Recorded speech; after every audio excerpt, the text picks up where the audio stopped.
We have a very special chapel this morning. We again get to welcome Nicole Bromley to chapel. She was here, I think, 4 years ago, if I'm not mistaken, my first year here. Nicole is the founder and director of One Voice, an organization that raises awareness of sexual abuse, sexual assault, and human trafficking. God has used her literally all over the world. In 2010, she was the first person in history to hold a public forum on sexual abuse and trafficking in East Africa. In 2012, she went undercover into the brothels of Cambodia with a film crew to expose child sex trafficking. And in 2014, she founded a nonprofit called One Voice for Freedom that stops child slavery around the world. For 16 years, Nicole has traveled extensively as a voice of awareness and prevention to some of the most at-risk populations around the world, as well as to some of the world's most prestigious colleges and universities. She's going to be with us this morning in chapel. There will be a luncheon at noon, a brown bag lunch in Carter 111, where you can come and discuss and ask questions about topics such as sexual abuse, trafficking, and healing. When you swipe in, if you'd like to go to that lunch, swipe in and ask for a tray in the Great Hall, and then you can walk down. You can drop in anytime to be there with Nicole. And then there will be an event this evening at 7 o'clock p.m., a girls' night in Hannah Bloomquist's apartment in Andreas. Again, another time for the women of Covenant to come together, talk about sexual assault and about related issues and how to support one another. It's a great privilege to have her. Please give a warm Scots welcome to Nicole Bromley.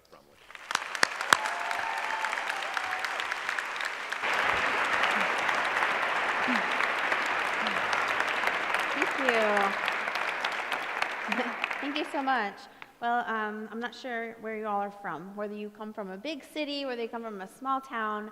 If you're anything like me, you come from a really, really, really, really small town. I come from Ohio, and the place I'm from, we had one street light, we had one store, and we had more cows than we had people. I don't know your family's background, whether you're, an only child or a big family, a single-parent home. Maybe you never knew your parents at all. Maybe you never wanted to know your parents. I don't know your dreams, your fears, your background. We may be the two most different people in the world, but the issues that I'm here to present today, they span all borders and relationships and identities and speak in the universal language of human emotion. So as I share some stories with you today, and my best friend will be with me later at the Q&A sharing some more stories, I think you'll discover that we aren't so different after all. I want to begin by having you imagine with me a 12-year-old girl with long brown hair, hazel eyes, and a big heart encircling the name Zach Morris on her left hand. Oh, no one's seen Saved by the Bell here? Okay, my bad. Okay, so anyways, I grew up, really involved in school, captain of 3 sports, homecoming queen. Everyone thought that I had the perfect life, perfect family, perfect neighborhood. I was not afraid of strangers, but I was afraid to come home each and every day. I often had horrible nightmares, and I often woke up crying. So why the nightmares? Why the crying? I cried because I was miserable, and I was miserable because I had a secret. So I was the girl who came to school every single day with the biggest smile on her face, but I was the same girl who was afraid inside. I had a secret. And I wasn't sure why I had to keep it. Well, I do know that I will never forget the summer of 1994. I was 14 years old, looking forward to my freshman year of high school. And I already told you that we lived in the country. We had lots of cows. Well, everyone in our community owned, livestock, and they had lots of land, and their cows ate their grass. We didn't have cows, but we had lots of grass. So you're going to think I'm a huge hillbilly right now, which is fine. I watched half of you walk in here. When I was seriously like 9 or 10 years old or something, my stepdad bought this huge tractor with like a big mower blade that would attach to the back of it. And he taught me how to drive this big honking tractor, right, when I was just like little, like 9 or 10. And it was my job on the weekends to go and mow all of these fields that we owned. And so I remember it was really nice, and I was going to get a tan while I mowed. So I put on my bathing suit, and I was out there, a few minutes, and I saw my stepdad coming toward me with a glass of lemonade. So I stopped my tractor, and I waited for him to reach me. Now, the next thing that I'm going to tell you, for me, was totally off the wall, and he wasn't looking me in the eyes. He was looking me over. Now, a woman knows, and a girl knows, when she's being objectified, right? And that's how I felt, as a little girl by my stepdad. So I gave him the glass back right away, and then he made this comment that was totally disgusting, and it made me angry, and I took off, and I continued driving, and about an hour later, he came back out and offered me another drink. I waved him back to the house this time and said I didn't want anything. And then I looked up, and I saw him standing on our front deck staring at me with binoculars, and I got so upset, and I was crying, and I tried to drive where there were trees so that he couldn't see me, but he didn't put them down. He followed me with them wherever I was driving. It was like he was just watching me, and I remember I wanted to end my life right then and there. I didn't want to deal with this harassment anymore. It wasn't the first time something like this had happened, and so I decided to put the tractor into the highest gear, and I was going to drive head on into this huge tree at the end of our field. It was like at the edge of this drop off, and I was certain this was how I was going to end my life. As I got closer and closer to that tree, just fantasizing about never seeing my stepdad again, I wanted to end my life, I wanted to end his torment, and then all of a sudden, the last second, I thought of my mom, how much it would hurt her, and I swerved, and obviously my life did not end that day, but neither did the torment. It was supposed to be one of the happiest summers of my life. We were going on this dream vacation, right? And I remember getting on the airplane just thinking and dreaming about all the great memories we were going to come back with as a family, my mom, my stepdad, my stepsister, who's the same age as me, and myself. And, only to come back with some of the worst memories of my life. I remember just being in the water and swimming with him and coming back to the beach where my mom was laying, and she kept asking me what was wrong. And I would tell her things like, I'll just tell you later, but I never really could. I didn't really have words for what I was going through.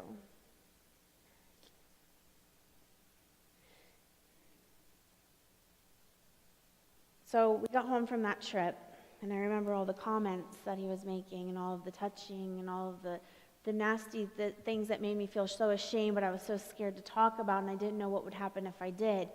We were in the car, my mom and I. We were going to pick up my stepsister and bring her home with us for the weekend. And our conversation started off as it normally did, about each other's day. And then all of a sudden, my mom started talking to me about how she was excited. She wanted to go back to college, and she wanted to be a math teacher. And she had shared this with my stepdad, and he became really angry with her.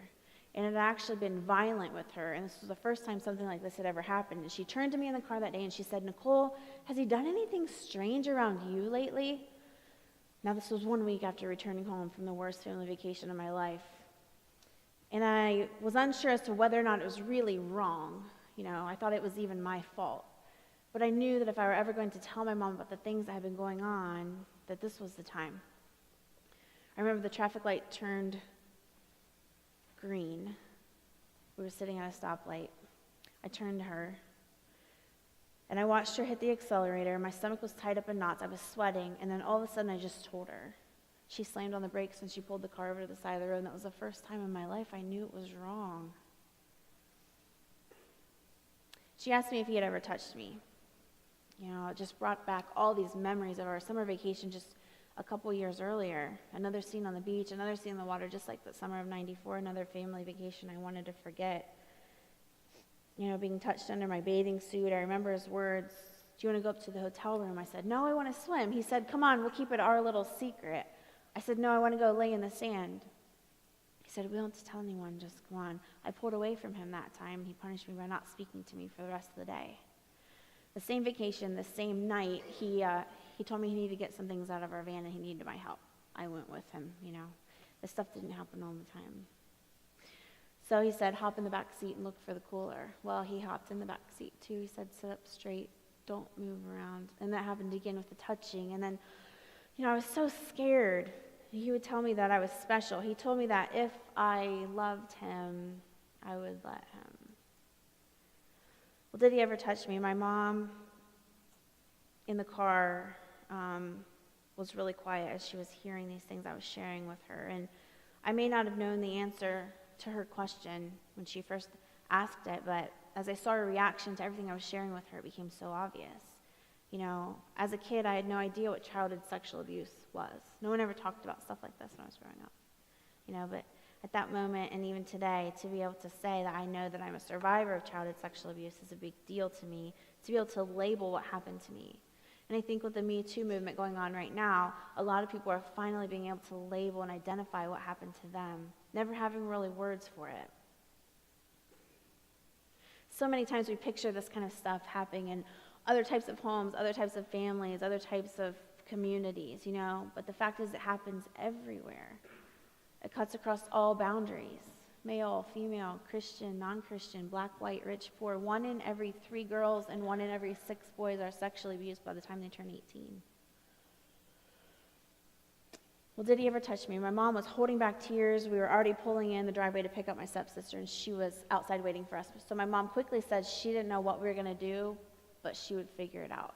That was Friday night. When my stepsister went back home to her mom that next Monday morning, my mom and I left our home. I remember praying with my mom and just believing together that however things turned out, it was going to be the best for everyone involved. She reported the abuse to Children's Services. They interviewed us. They interviewed him. He denied everything, and we were to go to court the first day of my freshman year of high school. The days that followed were the most frightening days of my life. I felt like if he found us, he was going to take our lives. And so we were hiding in different friends and family houses until our court date. And so I remember actually the Thursday of that week, I was like tired of being cooped up in all these attics and basements of our friends and family. So we were staying at my grandma's house, and I said, let's go for a quick walk around the block. It's so nice outside. So my mom and my grandma, we were walking down the street on the sidewalk, and then I looked up and I saw my stepdad's big blue van driving towards us on the street. So I yelled at them to run, which, rest in peace, Grandma, but seriously, like, her running style is not what you would want in some type of a getaway. I mean, this was not the situation you want to be in. And so we were running down the sidewalk to a library, thank goodness. Like, if I knew God's presence, it was that day. My grandma running like a dead chicken. I don't even know how she kept up with us. But we got it to the library just around the corner, and we went inside, and somehow he did not see us that day. And then the following Tuesday, we went to stay with some friends, and I went to a store with the father and the other kids that lived there, and as we came back to where my mom was staying in this house, I saw a police car leaving the driveway. I knew something was wrong as soon as I walked in the door. My mom was sitting at the dining room table. She was super quiet and wouldn't even look up at me. I said, "What's wrong, Mom? Why were the police here?" She said, "Nicole, he shot himself." I said, "He's dead?" She said, "Yeah." And I remember just running around that house screaming, "I hate him, I hate him, I hate him." I was so furious and hurt that, after a decade of being molested in my own home and not having my own voice, I finally found the courage to break my silence, and I would not see justice here on earth. That was really hard for me as a 14-year-old girl, and I was so upset about it. But I also knew I would no longer face sexual abuse from my stepdad, so there was this weird balance there. But I felt alone. I felt dirty, damaged, ashamed. I was afraid of what people would think about me if they knew that I had gone through sexual abuse. And so it was then, at 14 years old, exactly 1 week after I broke my silence and told my mom, I vowed I was never going to tell anybody again. I just wanted to bury it, pretend like it wasn't there, and just go on with my life and do good things in my life, I went back to school. I was a high school freshman. My mom became a college freshman. But it was hard, the flashbacks, the nightmares would still surface. And to this day, I still can't remember when or how it all really started. But I do remember when I was in 5th grade, there was a woman from the sheriff's department that came to our school and showed us a video about childhood sexual abuse. And I remember being on the library floor with all of my little 5th grade friends, watching this cartoon. Oh, and my boyfriend, Chucky. Okay, he was so little. I don't know why. He was so cute. And we were just the oddest looking couple in 5th grade. But he was with me. And I couldn't bring myself to believe that something as terrible as they made that cartoon sound about sexual abuse, that was happening in a family and a home like mine. Everyone thought my stepdad was amazing. He was so respected in our town. And I was afraid to even speak up. And so I'll share a little bit more about that during the Q&A at lunch. But I've realized over time, so many times, victims stay silent for so many years because of that fear of speaking out. And oftentimes people place the blame on the victim for not speaking out, and they don't realize that an abuser seeks control, and they know exactly how to silence their victims. My stepdad said he wanted us to be really close. He always said this was our little secret. He told me it was his responsibility to teach me these things, that all girls go through this, no one talks about it. He said it was normal. And I loved and trusted him like everybody else did. I had no reason not to. He said he would kill my dog if I ever told. He said my mom would get jealous. She would never see me again. I'd have to live with another family. He said no one would ever believe me because I was just a little girl. He was a popular man in our town. I felt so tormented as a kid, wanting to tell, not knowing what would happen if I did, not knowing who to believe, who to tell, what would happen if they did believe me. I was confused. I was afraid. I was silenced. My pain put me into hiding. It seemed like there was no way out for me. But I'm here today because I know there is a way out. After an entire childhood like that, I can stand here today. I'm 37 years old. I'm a wife. I'm a mom of 3 stinky little boys, and one of them's here today. Hopefully you'll get to see him. He's the stinkiest, by the way, so you might not want to see him, but he's crazy. But I can tell you that I have found freedom and healing, by the grace of God. And I also can tell you that healing is a lifelong journey. But telling my secret, sharing my story in a healthy community like this was the first step of healing for me. And I believe that when we all can talk about issues like sexual violence in a healthy community like this, an authentic Christian community, that we not only honor the victims that are here by giving them a voice, but we also give them space to struggle, and all of us can find hope for healing. We all have our own brokenness. Growing up, I kept asking that question, where were you, God, and all of that typical thing. And because I had so many dreams for my life, but I was broken. I not only needed rescue, but I needed to know that my story mattered and that I wasn't alone. I had a lot of angry fights with God, accusing him of things and then running away and not wanting to really hear his response. But over time, I began to realize, I needed to let him have that response. A good father wants to hear your anger, right? So a year after my stepdad's suicide, it was the next summer. I was 15 years old. I was invited to this church camp. And at the time, no one at my school, no one in my youth group, not even my best friend knew my secret. I'd kept that secret for a full year. And I don't know what camps are like these days, but for me, they had the last day they had open mic time where anyone could come up and tell a story or something cool that God did that week. One girl came up, talked about the boyfriend she found. I don't even get it. Girls are so weird sometimes. So weird sometimes. But anyways, I didn't find a boyfriend at camp. I was still mourning, Chucky. He moved on. But anyway, so I got up and I told my story for the first time in front of 300 kids, and it was super awkward. But the reason I tell you this is because back when I went to camp, it was a long time ago, and we wrote with pen and paper. We had this thing called pen pals, okay? And you would write with pen and paper, and you fold it and stick it in this thing and lick it and stick it. And then there was a square-shaped sticker you put on the corner. I don't know. I got it to another place.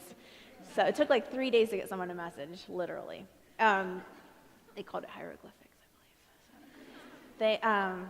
So 3 days went by, and I was just like, oh my gosh, why did I do that? That's so awkward. Everyone thinks I'm so weird. But on the 3rd day, I started going to my mailbox, and I was getting letters and letters from other kids, teens, at this camp with lives like mine, families like mine, stories like mine, telling me, thank you, Nicole, for your courage. I thought I was alone. I was also abused. All these other survivors of abuse started coming out and sharing their stories simply because I had.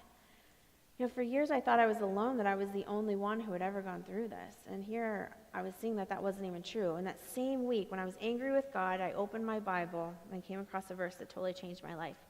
2 Corinthians 1, 3, and 4, it says, "Praise be to the God and Father of our Lord Jesus Christ, the Father of compassion, the God of comfort. He comforts us in all of our troubles, so that we can comfort others in any trouble with the same comfort we have received from God." man, I knew that verse was true. I felt like God was meeting me in my hiding place. And he was telling me, he was going to walk me through all this. I felt like my pain put me into hiding, but purpose called me out. I came to realize that, he was angry when I was angry. Sometimes I pictured him just crying over what had been done to me, and I realize now that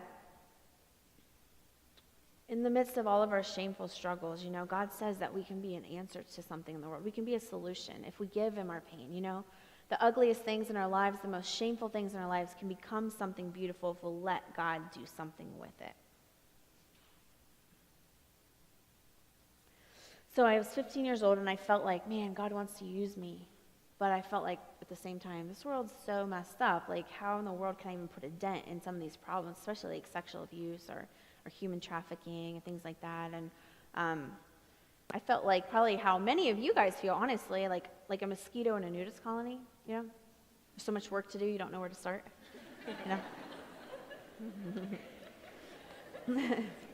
Hey, thanks. I'm working on that one.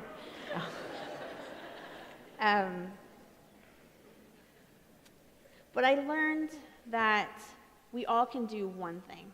We might not be able to do everything, but we all can do one thing.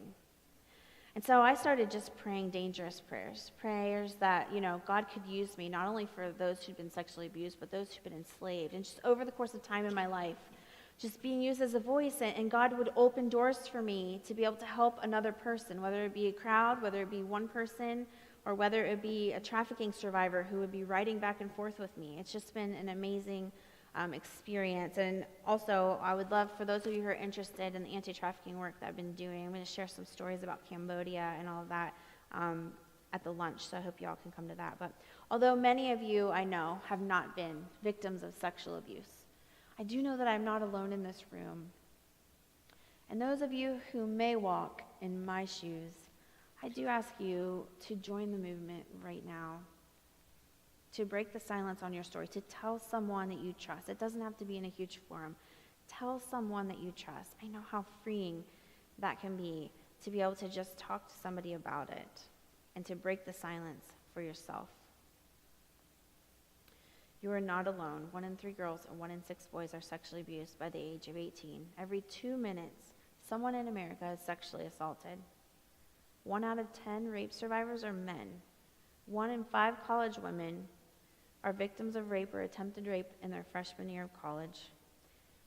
84% are committed by someone the victim knows. 90% of sexual assaults in college involve alcohol or some other drug. I don't care what you said, what you did, what you wore, what you drank, how much you drank, where you went, why you went there, who you were with, if you knew them before today.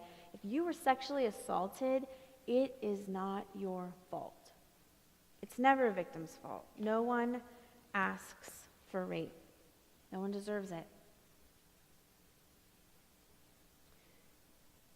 So don't believe that sexual abuse or rape happens in some other town, some other campus, some other community, some other family, some other home, because I promise you, it happens everywhere.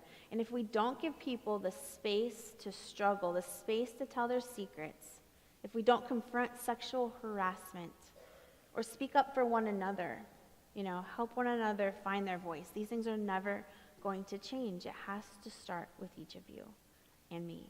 And healing can begin now.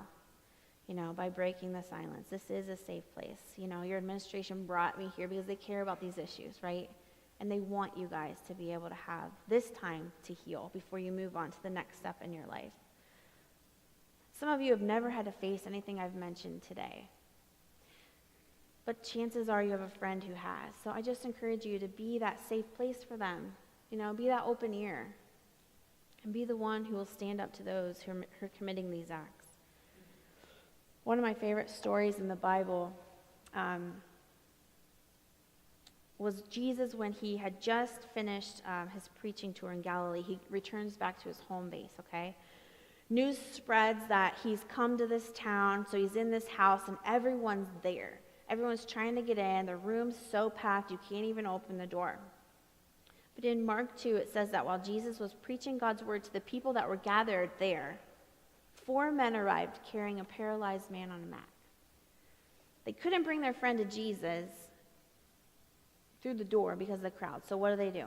They crawl up on the roof and they make a hole through the roof of a house, and then they lower their paralyzed, their sick, their abused friend down to the feet of Jesus. Their love for their suffering friend inspires me so much, and it thinks about all the people along my path, my healing journey, that have helped point me to Jesus when I couldn't get there myself because of a variety of reasons. He couldn't get to Jesus. A suffering man couldn't get to Jesus by himself because he was paralyzed, He needed his friends to carry him. They had to be creative, they had to be persistent, they had to be assertive, but they got him there. And in the same way, I think you guys can be that friend to somebody else. You can be part of the answer. You can bring hurting people to Jesus for healing. So no matter what your past looks like, no matter the secrets or the circumstances in your lives, no matter where you've been, no matter what you've done, no matter what's been done to you, I want you to know you are not alone, and God can use all of it. He will meet you right where you're at, and he will use all of it and turn it, the most ugliest, messiest brokenness, into something beautiful. He brings purpose from pain. I want to end by reading a few words from my book, Hush, and so as I'm reading that, the band can probably come up. If no one sheds light on what's being done in the darkness, it will never stop. And survivors will never know the truth that can set them free from the lies that keep them in bondage. Every time we bring abuse into the light, we help prevent more abuse while we help its victims heal. Victims need their own voice to break free from their silent pain. But they also need your voice. They need my voice. Together, our voices become one voice, one that rings loud and clear, speaking words of love and truth, of validation, acceptance, comfort. Our voice will penetrate the darkness and expose sexual abuse for exactly what it is. Our voice will lead wounded hearts to a safe, open place of healing.